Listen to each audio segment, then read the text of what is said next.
Welcome to a series of 100 Python tips for beginner. Tip 9. Initialize list without looping.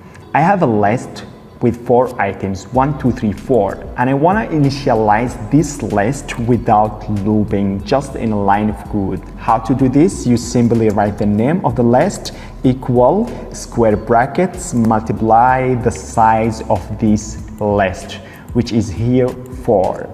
Now let's print items and see the result.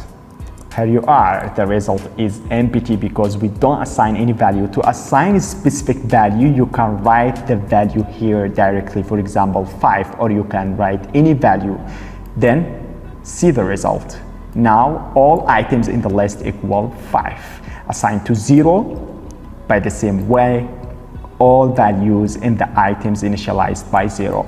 This tip 9, and we still have 91 tips. You can find other tips in description down below. Like and subscribe to receive our videos as we upload videos all the time, and I hope to see you again.